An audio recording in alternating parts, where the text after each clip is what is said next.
जी। हमारे लोक में एक कहावत है कि जब पति पर बुरा साया आता है तो पत्नी को उस बला को दूर करने के लिए सामने आना पड़ता है।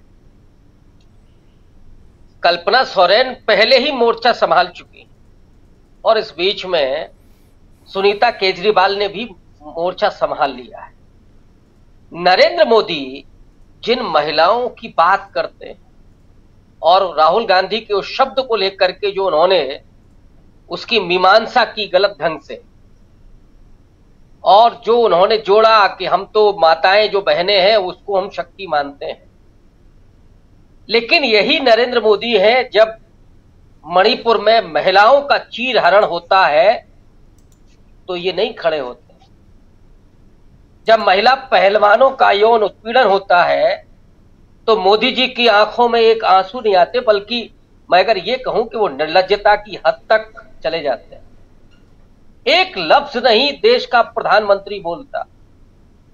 देश की बेटी के लिए, देश की बेटियों के लिए वो अगर शक्ति की बात करे तो उससे बड़ा और कोई जुमला नहीं और कोई वो एक तरह का झूठ नहीं है।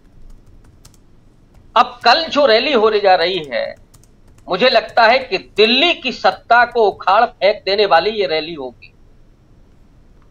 जो नरेंद्र मोदी की सत्ता का जो ताबूत है उसमें आखिरी कील ठोकने वाली ये रैली होगी।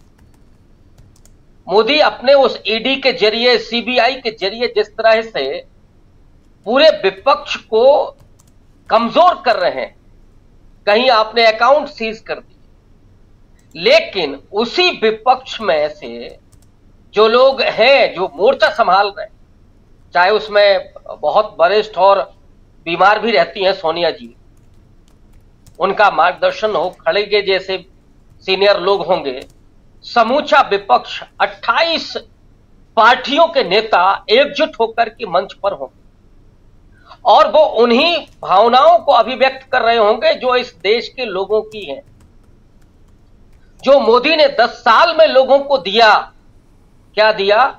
लोगों को जुमला, झूठ का कारोबार, बेरोजगारों के हाथ में, जो कल परसों शायद योगी आदित्यनाथ का भाषण आया था कि एक वोट आपको कांवड़ यात्रा में ले जाएगा, तो आपने क्या दिया?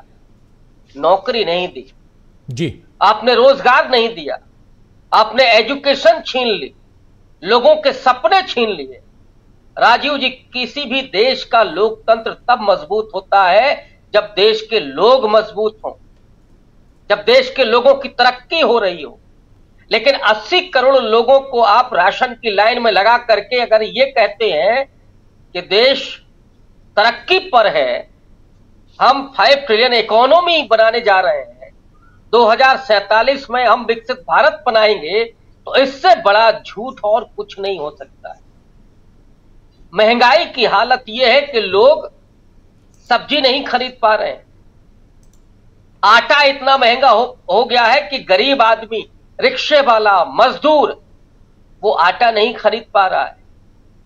तो क्या कि वो केवल 5 किलो जो आप अनाज दे रहे हैं उसको उबाल करके खाएगा?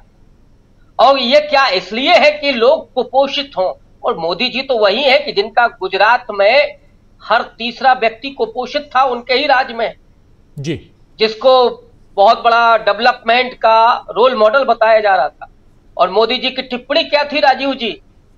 वो टिप्पणी थी कि गुजरात की लड़कियां इसलिए कमजोर है क्योंकि वो दूध नहीं पीती हैं, वो सौंदर्य बोधी हैं।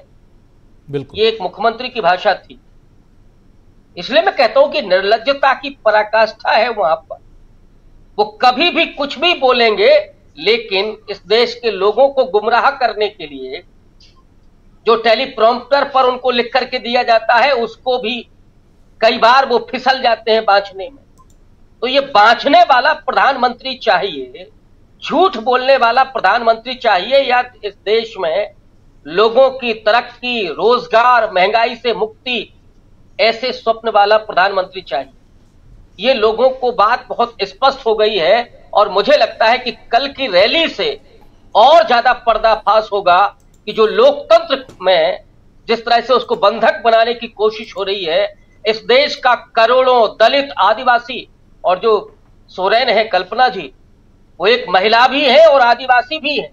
बिल्कुल। और वो आदिवासी जिन्होंने 1857 की क्रांति के पहले अंग्रेजों को जिस तरह से मार मार करके कई जगह से भराया था, जो उलगुलान पूरा हुआ था, क्रांति तो बाद में हुई, वही आदिवासी जो इस देश की धरती के असली मालिक हैं, राहुल गांधी जिनको कहते हैं कि पहले मालिक हैं, वो आदिवासी शक्ति भी कल की रैली में दिखाई देगी। मल्लिकार्जुन खड़गे के मार्फत वो दलित वंचित तबकों की आकांक्षाओं की शक्ति भी दिखाई देगी। वो राहुल गांधी जो नौजवानों का हीरो, जो किसानों का हमदर्द, जो इस देश को एक नया सपना दिखाने के लिए आगे आया, जिसने सड़क पर पैदल चल के इस देश को जोड़ने की पूरी कोशिश की, वो राहुल गांधी भी इसमें होंगे। उद्धव ठाकरे से लेकर के और तेजस्वी यादव तक एक बड़ी समझदार नौजवान पीढ़ी जो इस देश को बनाने के लिए, इस देश में जो लोकतंत्र पर हमला हुआ है, संविधान पर हमला हुआ है, उसको बदलने के लिए कल की रैली में जय घोष होने जा रहा है। राजीव जी, कल की रैली वो शंखनाद होगी जो नरेंद्र मोदी की सत्ता के ताबूत में आखिरी कील साबित होगी और इस देश के लोकतंत्र और संविधान को बचाने की मुनादी भी होगी इसी रैली में। जी बिल्कुल, कल की रैली बहुत महत्वपूर्ण है और दिल्ली